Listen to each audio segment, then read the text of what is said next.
Quel est le projet que vous attendez le plus l'année prochaine chez Marvel? Bonjour à toutes et à tous, on m'appelle Steven. Nous allons faire une petite vidéo qui s'appellera Calendrier MCU 2023 et qui en fait est juste un prétexte pour vous parler de tous les projets qui arrivent en 2023, de vous donner mes attentes, ce que j'attends, ce que je n'attends pas, mes craintes aussi, puisque au préalable il y a eu cette fameuse phase 4 du MCU qui était coup-ci coup-ça. On a également parlé de nos craintes et là on a peut-être un petit peu peur que ça se reproduise pour la phase 5, quoique il y a des bonnes surprises je pense. Donc écoutez, je vous donnerai en fin de vidéo mon top 3 que j'attends le plus de l'année 2023 côté Marvel avec beaucoup de hype. Faites de même en commentaire si ça vous chante et puis nous c'est parti, on se charge de parler de MCU en 2023, on est dans le turfu.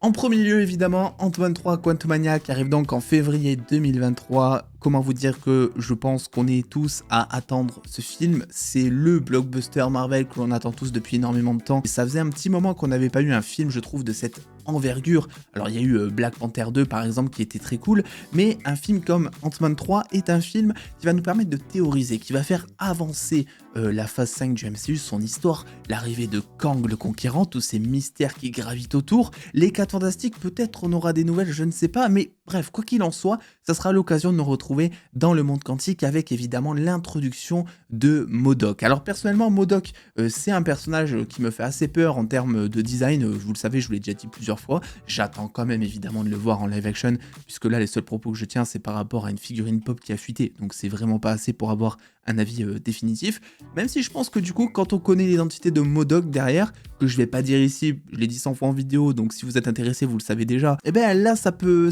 créer un lien, ça peut faire quelque chose avec le personnage d'Ant-Man, ça peut être intéressant, ça peut être psychologique. Ça va être aussi l'occasion pour le héros Ant-Man de nous le responsabiliser, parce que c'est vrai que jusqu'à présent il est un petit peu montré comme un comic relief, donc un personnage qui est là pour faire marrer. Bon, il n'a pas des enjeux qui sont énormes à chaque fois. Ok, c'est lui qui trouve l'astuce dans Endgame de voyager grâce au royaume quantique, etc. avec les particules PIM. À côté de ça, c'est pas un personnage qui connaît des drames de ouf. Là, je pense que ce film va être beaucoup plus sérieux, en tout cas au vu de sa première bande-annonce. Je sais pas d'ailleurs quand est-ce que sort cette vidéo, mais attendez-vous à ce qu'il y ait une autre bande-annonce qui soit direct révélée bientôt, parce que là, on arrive en janvier, le film sort en février. Bon, autant vous dire qu'on est en pleine campagne de com et que vous aurez à peine le temps de décuver de votre nouvel an qu'il y aura un trailer de Ant-Man à analyser. Ah, c'est sûr et certain. Bref, j'attends énormément Ant-Man 3, un petit peu moins pour ce qui arrive juste après ce projet, c'est-à-dire la saison 2 de What If qui est prévue pour début 2023, sans date précise pour l'instant en tout cas. What If, c'est un projet que je considère comme ayant du potentiel mais qui n'est pas allé jusqu'au bout, parce que What If c'est trop bien quoi, c'est en gros comme si on prenait chaque théorie, imagine, de chaque fan du MCU et qu'on l'adaptait en histoire quoi, tu peux faire tout ce que tu veux. Et je trouve que la saison 1, il y avait des épisodes qui étaient vraiment trop bien, marquant même, il y en avait 2 ou 3, et le reste, assez oubliable, assez aux F sur 20, alors que What If, et si, eh bien c'est justement l'occasion de proposer des alternatives, de te faire plaisir.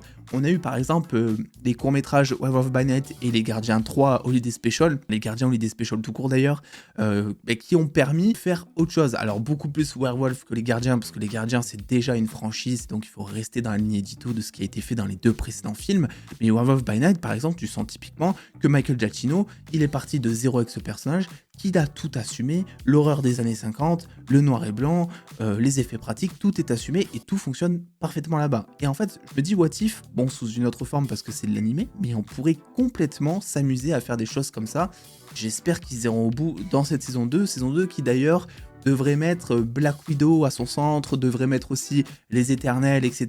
Donc les nouveaux personnages qui sont apparus récemment côté MCU. Je regarderai, je vous en parlerai évidemment sur la chaîne, mais c'est pas le truc qui me hype le plus forcément. Contrairement à l'autre projet qui arrive ensuite, Secret Invasion, la nouvelle série qui sera donc sur Disney+ au printemps 2023, là aussi sans date plus précise. Eh bien oui, j'attends énormément cette série, mais qu'est-ce que je l'attends et qu'est-ce qu'elle me fait peur aussi, parce que forcément, voilà, qui dit attente énorme, dit risque énorme, si tu veux, risque d'être déçu, mais potentiellement élevé, quoi. Et Secret Invasion, c'est une histoire dans les comics, et je pense, si vous êtes fan de comics, si vous en lisez, dites-moi votre avis en commentaire, ça m'intéresse, mais je pense qu'on sera tous d'accord pour dire que Secret Invasion, c'est un arc, c'est un événement dans les comics Marvel qui est incroyable, c'est un des meilleurs. Et là, vu la direction qu'ils prennent par rapport à la première bande-annonce qu'on a eue, ça a l'air de se montrer assez différent, bien qu'on reste quand même sur ce thème dramatique, on va dire. On sent que c'est une série qui va être vachement politisée, et je pense que c'est pour ça que je vais l'apprécier, parce que moi, un de mes films préférés du MCU, c'est Civil War, parce que dedans, il y a de la politique, parce que dedans, ça reflète des enjeux qui sont réels à notre société actuelle. Et je pense que Secret Invasion, ça va pas mal tourner autour. Donc, on verra. J'ai vraiment juste très peur qu'ils s'éloignent énormément du principe de base des comics. Alors, je pense qu'ils vont garder le truc, et c'est un petit peu ce qui me fait peur dans le sens où Secret Invasion, c'est invasion secrète. Et s'il faut, la série s'appelle juste comme ça, parce que pendant toute la série, on va devoir en gros rétablir le vrai du faux, découvrir qui est un Skrull, qui ne l'est pas. Je pense aussi que ça sera la première série depuis WandaVision qui sera un peu à twist, vous savez, où à chaque épisode on va être totalement mindfuck, on va théoriser à fond en sachant ou pas si lui c'est un Skrull, si lui c'est pas un Skrull. On fera des théories à la Mephisto en mode non mais lui je suis sûr vous allez voir c'est un Skrull et tout, alors que s'il faut pas du tout. Mais je pense qu'elle peut nous porter, je pense qu'elle peut être très cool, et j'espère qu'ils vont juste pas trop en tout cas adapter l'histoire de base, parce que bon, après ça reste une adaptation dans tous les cas, donc il faut pas s'attendre à ce que ce soit pareil que dans les comics. Ça serait une attente qui pour le coup serait erronée. On en vient ensuite au Gardien de la Galaxie volume 3. Alors autant vous dire que ce film de base ne m'a hypé pas tellement. Voilà, avant la première bande-annonce, les Gardiens, moi c'est pas une franchise que j'apprécie énormément. J'avais apprécié le premier film, mais après voilà, c'est vrai que je m'attachais pas tellement au personnage, et ça allait pas tellement dans le sens dramatique du MCU que j'aime. Ok, ils font des vannes, tout ça, mais moi, c'est vrai que, comme je vous l'ai dit, je préfère quand ça touche des enjeux sérieux, quand il y a du drame et tout. Les Gardiens de la Galaxie, forcément, le volume 2, je l'ai beaucoup moins apprécié que le volume 1, alors pourtant, c'est bien plus dramatique, mais vu que j'ai aucune attache envers les personnages de base, c'était compliqué. Et là, les Gardiens 3, je l'attendais pas. Et on a vu la première bande-annonce, et très honnêtement, le film a l'air magnifique, le film a l'air dramatique. En plus, forcément, ça va être le dernier chapitre des Gardiens tels qu'on les connaît, puisqu'on le sait, Dave Bautista, l'acteur de Drax, ça sera son dernier film dans les Gardiens. Rocket, James Gunn a dit plusieurs fois qu'il voulait terminer son histoire. On a fait plusieurs théories sur la chaîne que je vous invite à aller remater si c'est pas le cas, puisqu'on pense pas ici forcément que c'est Rocket qui va mourir. Moi, je suis beaucoup plus convaincu de Drax, surtout au vu du dernier trailer, où limite il t'affiche noir sur blanc, regarde, Rocket est en danger, Rocket va mourir. Et ça me paraît un peu trop facile, on va pas se le cacher. Donc on verra un petit peu les surprises qui nous attendent. J'ai un petit peu peur pour Gamora dedans, parce que Gamora, donc c'est la variante de Gamora. T'as l'impression qu'ils recyclent un peu l'histoire. Je sais pas s'ils vont à nouveau la faire retomber amoureuse de Peter et tout. Enfin, voilà, c'est vrai que pour moi, Gamora aurait dû rester là où elle est, c'est-à-dire au fond du trou, en fait. C'était un élément qui était dramatique et qui était justement impactant dans le MCU au moment où elle est morte, et qui avait de l'impact, notamment sur Peter, notamment sur le fait que Thanos, du coup, n'a pas pu se faire enlever de gants. Bref, il y avait plein comme ça de conséquences, comme des petits dominos qui tombaient. Et là, je suis pas tellement convaincu du retour de Gamora. Je sais pas si ça sera son dernier film, puisque l'actrice aussi a dit qu'elle en avait un petit peu marre de jouer dans des grosses franchises, en gros. Comme là, elle était sur Avatar, donc forcément. On verra un petit peu, mais pour le coup, c'est un film qui a su me convaincre avec sa première bande-annonce. Le film a l'air magnifique, et pour une fois, en ce moment en tout cas, on n'a pas des effets spéciaux un petit peu douteux par-ci par-là. Non, le film a l'air super bien travaillé. Donc écoutez, on verra ce qu'il en adviendra. On passe maintenant à une série, mais totalement aux F sur 20, les gars, je suis désolé, c'est Echo. Echo qui est donc prévu sur Disney+ durant l'été 2023. Le seul intérêt que l'on peut trouver là-dedans, c'est, on le sait, il y aura Vincent D'Onofrio en Caïd, et il y aura potentiellement aussi Charlie Cox en Daredevil à l'intérieur. Donc c'est le seul truc. Mais en fait, la série s'appelle Echo, et t'en as rien à faire de son personnage, t'en as rien à faire de la série même. Tout l'intérêt, en fait, c'est un petit peu ce qu'ils ont fait pour She-Hulk, en gros, où ils te mettaient Daredevil dans She-Hulk dans les bandes annonces, et tout l'intérêt, en fait, pourquoi tu regardais She-Hulk, pour beaucoup, c'était pour voir Daredevil depuis donc son apparition dans No Way Home, et avant ça dans ses séries Netflix. Et c'était la seule chose en fait, et tout le monde binge-watchait la série pour ça, et j'ai peur que Echo ça fasse un petit peu la même chose. Alors ça peut être un bon truc aussi, puisqu'on a l'air de se concentrer sur son origin story, sur ses racines américano-indiennes notamment.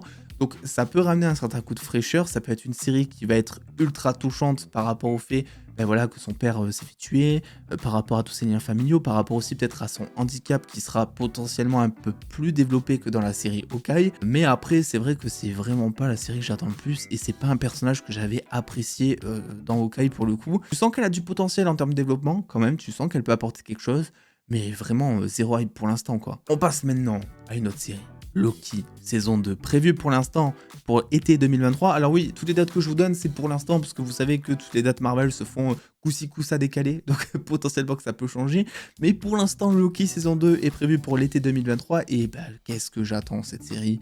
Le retour de Mobius, le retour de Tom Hiddleston, l'arrivée de Kang peut-être, parce que du coup ça sortira après Ant-Man 3 Quantumania, donc potentiellement qu'on aura des répercussions dans Loki saison 2, et que Loki saison 2 sera un autre domino qui servira justement à faire avancer toute cette trame autour du multiverse, de la zone quantique, de Kang, etc. Le retour de Sylvie, évidemment. Bref, c'est une série que j'avais énormément appréciée pour sa saison 1. C'est pour moi un des meilleurs projets de la phase 4 du MCU. Forcément, je suis ultra content à l'idée de retrouver Loki saison 2. On verra comment est-ce qu'ils vont réussir aussi à se renouveler. Moi, je me dis qu'il n'y a pas tellement de soucis, étant donné que, vu que tu es au centre du TVA normalement, tu peux déjà voyager dans plein de multiverses, entre guillemets, plein d'univers, tu peux visiter plein d'époques, donc déjà rien que par rapport à ça, c'est un format qui ne demande qu'à se renouveler. On va juste avoir en termes de trame de fond, là où la saison 1, c'était en gros Loki et Sylvie qui partaient à la recherche, on va dire du maître du temps pour arrêter le TVA, voilà, pour protéger Sylvie au même moment, etc. On verra ce qu'il en sera. Est-ce que Loki va, lui, là, par contre, essayer de rétablir la vérité, étant donné qu'à la fin de la saison 1, bien, tout le monde semble avoir oublié ce qui s'est passé, vu que Sylvie a tué celui qui demeure, ça a changé plein de trucs dans la timeline, enfin, c'est ce qu'on croit, mais s'il faut, c'était un coup de Kang derrière, tout était calculé en avance, puisque lui, il peut tout prédire, hein, il voyage dans le temps, donc là-dessus, il n'y a aucun souci. On verra ce qui va en advenir, mais forcément ultra hypé par cette saison. Autre chose, là c'est fou, c'est des hauts et des bas, cette phase du MCU, mais The Marvels, donc, qui arrive pour juillet 2023. The Marvels alias Captain Marvel 2. Écoutez, je sais pas trop quoi en penser. Parce que j'avais adoré le personnage de Spectrum dans WandaVision. J'avais adoré le personnage de Miss Marvel. Je sais que beaucoup n'ont pas apprécié la série, mais moi j'ai adoré son personnage. Bon, Captain Marvel, c'est pas le héros que j'affectionne le plus, on va pas se le cacher, mais parce que je pense aussi qu'il a pas été développé correctement et qu'il est tombé au mauvais moment. C'est-à-dire que Captain Marvel est arrivé au moment, en gros, avant Endgame, avant tout ça, on va dire, et on a eu des déceptions parce qu'on s'est dit, ok, elle est grave puissante, c'est elle qui va tout arrêter, en fait. C'est pas pour rien qu'elle est mise à ce moment-là du MCU. En fait, on s'est rendu compte que les frères Rousseau, eh bien, l'avaient vraiment écartée du film, parce qu'on sentait que si elle commençait à combattre Thanos, elle allait défoncer en 2 secondes, quoi. Donc, je pense qu'elle est tombée au mauvais moment, et que c'est pour ça que aussi elle est ultra détestée. On verra si ce film arrivera à rétablir la balance. En plus, ça risque de l'humaniser, vu qu'elle sera avec Miss Marvel, qui est genre une ado. Elle sera avec aussi Spectrum, avec Monica Rambeau, avec qui elle a des liens, on dira, particuliers. D'autant plus par rapport aussi à ce qui nous avait été teasé dans WandaVision. On n'a toujours pas la réponse, hein. Pourquoi est-ce que Monica Rambeau n'aime pas Captain Marvel, quoi? Et ça sera une réponse qui sera apportée, quoi. Donc les trois seront en team-up. Reste à voir un petit peu comment est-ce qu'elles vont faire. Il y a aussi toute cette part féministe où là, forcément, on sera en mode girl power. T'es sur une équipe de trois femmes. Donc, j'espère juste que ça sera pas maladroit, forcé, si vous voulez. C'est ce que j'avais reproché à She-Hulk par moment, c'est que c'est très bien les valeurs qu'elle véhiculait, mais c'était trop facile et c'était fait de manière trop maladroite. Je vais pas revenir là-dessus en détail, hein, vous avez ma critique et tout, mais quand c'est mal fait, et c'est pareil avec les hommes, franchement, ça fait un peu cringe, ça fait un peu forcé, ça fait un peu là pour être là. Donc j'espère qu'ils arriveront à bien faire les choses de ce côté-là. Et puis aussi, ce qu'il faut dire, c'est que The Marvel, ça va aussi être la réponse à la fin de WandaVision, où Monica Rambeau allait dans l'espace, allait potentiellement dans l'espace, en tout cas, puisqu'on l'a pas vu y aller, mais bon, on se doute qu'elle y est allée.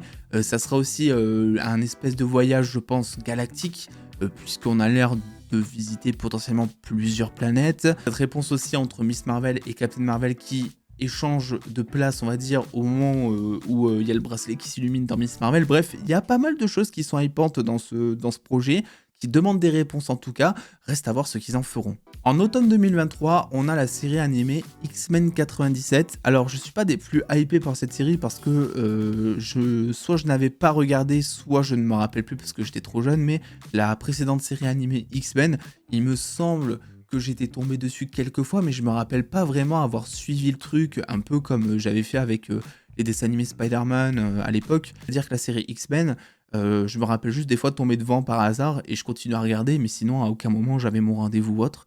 Donc moi ce que j'attends c'est les X-Men en live action. J'aime bien les X-Men, mais la série X-Men 97, j'avoue que le format animation c'est pas un truc qui me plaît énormément et ça dans tous les univers. Donc on verra, j'ai pas grand chose à dire, juste on verra. Je sais pas si j'en parlerai à chaque épisode, je sais même pas comment ça va être diffusé ce truc. Parce qu'un épisode par semaine ça me paraît vraiment très très peu. On verra. Peut-être que je vous en parlerai sûrement à la fin, tout à la fin de la diffusion. Avant-dernier projet de 2023, Ironheart, donc qui est la successeuse d'Iron Man. Moi, j'aime pas trop quand on dit ça parce qu'elle a rien à voir avec Iron Man en fait. Le seul truc qui est commun, c'est qu'en fait, ils ont tous les deux une armure et en plus, elle est beaucoup plus intelligente que lui. Et ça, j'aime bien, justement. J'aime bien son apparition, moi, dans Black Panther 2. J'avais plutôt bien apprécié. Je trouvais qu'elle était beaucoup mieux introduite, par exemple, que America Chavez, qui avait l'air d'être là pour le cahier des charges, pour pouvoir justement l'introduire un petit peu plus tard. Parce que forcément, quand tu parles de multiverse, avoir un personnage qui voyage, qui peut voyager d'univers en univers, c'est un petit peu une aubaine. Mais là, Ironheart, écoutez, je trouve que elle a un bon caractère. Elle a un petit caractère là, pas facile à vivre, qui est plutôt intéressant. Et c'est en ça aussi qu'on adorait Iron Man, on va pas se le cacher. C'est parce qu'en fait, il avait son petit caractère égocentrique, il avait son humour à deux balles, et c'est ça qui le rendait attachant. Tu sentais que c'était quelqu'un, quoi, Iron Man. Et là, je pense que Ironheart, ça va faire pareil, dans le sens où, bon, elle, c'est pas quelqu'un, mais c'est une personnalité, quoi, tu vois. Elle va pas se laisser marcher dessus comme ça, elle a son petit caractère, en plus, elle est ultra intelligente, donc ce qui va être intéressant, c'est de montrer comment est-ce que elle se sert de son intelligence dans le domaine public, par exemple. Est-ce qu'elle prend la grosse tête? Est-ce qu'elle s'en sert à des fins pas très ouf, on dira aussi par moment, puisqu'elle elle est jeune, elle est étudiante de base, donc elle peut très bien profiter de quelques failles. Ce qui est intéressant aussi, c'est que d'après ce que l'on sait, Ironheart, ça va être le moment de confronter la magie à la technologie. Il y a aussi de grosses rumeurs qui parlent d'une potentielle apparition de Mephisto dans Ironheart, et j'avoue que j'aurais jamais pensé à ce que Mephisto, le personnage dont on a le plus parlé pendant cette phase 4, je pense, serait introduit dans une série comme Ironheart, pour le coup. Donc on verra si c'est toujours d'actualité au moment où ça sort, mais visiblement ça a l'air d'être bien parti. Donc ça va être intéressant de voir comment est-ce qu'une ado qui vient tout juste de sortir du lycée, enfin qui a la fac je crois de mémoire dans Black Panther 2, bref, c'est même pas une héroïne encore justement. C'est une ado, et en plus, à la fin de Black Panther 2, elle laisse son armure au Wakanda parce que alors je sais plus ce que c'est la raison, il me semble que c'est pour pas apporter du vibranium dans le monde réel, en gros, le vibranium appartient au Wakanda. Elle part vraiment de zéro, je pense que du coup ça nous permettra d'avoir une bonne origin story et qu'à la fin de la série, elle se fera une belle armure avec des matériaux qui sont disponibles, un peu comme Iron Man d'ailleurs l'avait fait dans le premier film. Donc on verra un petit peu, je pense que ça sera quand même une série un peu teen, parce que elle est teen en fait tout simplement, faut pas s'attendre à avoir une série hyper dramatique, film d'auteur je sais pas trop quoi. Ça sera je pense une série teen, mais qui aura son lot de surprises, d'autant plus si elle est confrontée à la magie. C'est assez surprenant quoi. Et enfin, un dernier projet de 2023, Agatha Coven of Chaos, donc qui arrive durant l'hiver 2023. J'attends juste ce projet parce que c'est un spin-off de WandaVision, c'est tout. Après le reste, je m'en moque un petit peu en soi. Je sais que ça découle plus ou moins de WandaVision, c'est ça qui m'intéresse au projet. Et malgré tout, vu que je me suis attaché à Agatha Harkness aussi, j'ai envie de savoir un peu plus de son personnage. Passons maintenant au top 3. Qu'est-ce que j'attends le plus parmi tout ce que je viens de vous dire? Eh bien écoutez, si vous m'avez bien écouté, je pense que ça va être assez clair comme de l'eau de roche, si vous voyez ce que je veux dire. Le premier projet que j'attends le plus, celui vraiment où je suis hypé de ouf, c'est Ant-Man 3 Quantumania. Pour toutes les raisons que j'ai expliquées, l'arrivée de Kang, Jonathan Majors, qui est un acteur, mais moi que j'adore vraiment, et je pense toujours, on verra ensuite, mais que Kang sera un meilleur méchant que Thanos. Ça va être totalement différent, je pense aussi. Mais ce sera totalement menaçant. Je veux dire, Kang, du peu qu'on a vu en tout cas pour l'instant, c'est le genre de personnage qui a l'air d'être menaçant tout en restant calme. C'est pas le genre de personnage à élever la voix ou à faire de grosses chorégraphies de combat pour défoncer du monde. Lui, c'est le gars qui est intellectualisé, je pense, et par son intellect, tu sens qu'il est ultra menaçant. Donc tu fais gaffe, il a 600 coups d'avance sur toi, c'est compliqué. Puis même en termes de direction artistique, j'avoue que ce qu'a montré le trailer d'Ant-Man 3, c'est un truc qui m'a bien plu, pour être honnête. On a l'air de se passer dans le film, pour 90% en tout cas, en plein dans le monde quantique. Donc voilà, ça va être cool, ça va être l'occasion de changer d'air aussi, de la même manière que quand on avait commencé un petit peu au début à voyager dans l'espace, dans le MCU. Et bien ici, on va vraiment avoir la vraie zone quantique. On y était déjà allé au préalable, mais c'était du vide par-ci par-là, il n'y avait pas grand-chose à regarder, c'était juste bizarre en fait. Là, on va vraiment découvrir des civilisations, des choses comme ça, des systèmes, aussi une économie, bref, un tout autre monde. Le deuxième projet que j'attends énormément, c'est Loki saison 2. Pareil, lien avec Kang, lien avec Ant-Man 3, lien avec le multiverse. Encore une série qui va faire avancer de manière théorique la suite des événements du MCU. C'est pas juste un projet qui sera cool et qu'on va oublier dans 2-3 mois parce qu'on sera trop hypé par le reste de l'histoire du MCU. Je pense que ça sera un projet porteur de cette phase 5 et qui fera pas mal avancer les choses. Et enfin, le top 3, c'est Secret Invasion, pour tout ce que je vous ai expliqué aussi, le fait que ce soit politisé, le fait que Civil War ce soit mon truc préféré. Alors pourtant, je suis pas très fan de Nick Fury, pour être honnête. C'est pas un personnage depuis le début du MCU qui me hype énormément. Même au contraire, c'est pas un personnage que j'aime. Et pourtant, c'est pour ça que c'est assez étonnant de voir que, bon, vu que ça va être le personnage principal, c'est la série qui me hype le plus, quoi. On a aussi le rôle d'Emilia Clarke qui demeure plus ou moins secret.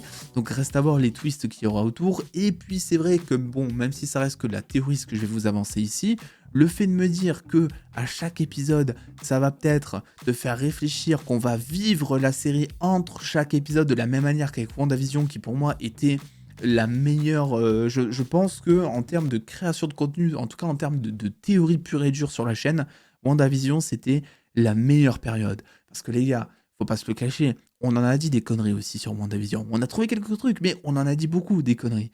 Mais putain, mais c'était trop bien, désolé du langage, mais c'était vraiment trop passionnant, quoi. Donc si ça me fait la même chose pour Secret Invasion, qui en plus est une histoire que j'adore dans les comics, ah les gars, on sera refait. En tout cas, n'hésitez pas à me dire, vous, quels seront les projets où vous pouvez vous refaire, justement. Quel est votre top 3? Quel est le projet que vous attendez le plus? Et au contraire, quels sont les projets là-dedans qui vous laissent un petit peu dubitatif, où vous avez zéro hype, où vous en foutez, vous allez juste regarder, pour suivre le MCU.